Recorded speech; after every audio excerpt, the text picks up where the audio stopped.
Tithing is one of the oldest and most respected ordinances in Scripture.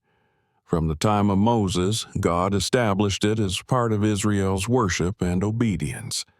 But many believers today have never been taught how God originally designed tithing to work. Let us go back to the Bible. In the Old Testament, God appointed the tribe of Levi to serve in His house. They were priests, worship leaders, and caretakers of the sanctuary. And God gave them a special instruction. Numbers 18:20 says, "I am your share and your inheritance among the Israelites." The Levites were not given land. They were not allowed to start businesses. They were not permitted to accumulate wealth. Why? Because God Himself was their inheritance. Instead, God commanded the other tribes to support them through tithes.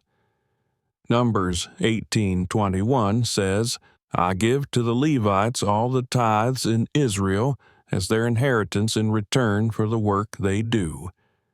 So tithes were not meant to make priests rich. They were meant to sustain God's servants so they could focus fully on ministry. Deuteronomy 14:27 reminds us, "Do not neglect the Levites, for they have no portion or inheritance." The Levites depended 100% on God and the people's obedience.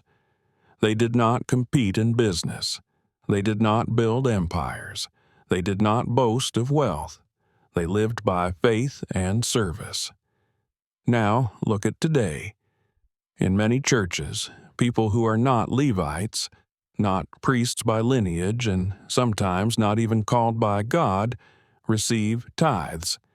Yet, with those same tithes, they build personal businesses. They buy luxury cars. They compete with church members. They invest and grow private wealth. They brag about success. This is very different from God's original design. Malachi 3:8 says, "Will a man rob God? Yet you rob me in tithes and offerings." But this verse was spoken in a system where tithes were used for God's house, not personal empire building. God never designed tithes to finance pride. He designed them to support ministry. Jesus also warned us in Revelation. Revelation 2:9 says, "I know those who say they are Jews and are not." And Revelation 3:9 repeats it. This teaches us that false spiritual identity exists. Not everyone who claims God's authority truly represents Him. Some use God's name for personal gain. Jesus Himself said in Matthew chapter 10:8, "Freely you have received, freely give." The gospel is not a business. Ministry is not a market. The church is not a company. Paul showed us the right example. In Acts 20:33-35 he said, "I have not coveted anyone's silver or gold. These hands have supplied my needs." Paul worked to avoid burdening believers. He did not manipulate them. He did not pressure them. He served with humility. Today, God is calling believers to open their eyes. Not every leader is false, but not every leader is true. We must test everything by Scripture.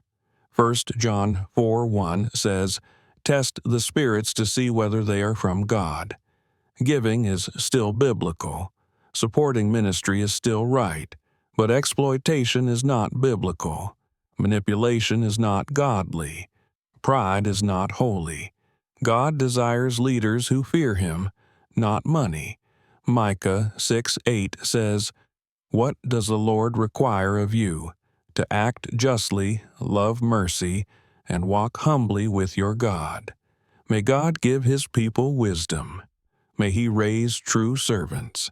May He cleanse His church, and may every believer give, not out of fear, but out of love and truth. If this message has helped you, please like, share, and subscribe. Thank you for your support. May God bless you abundantly.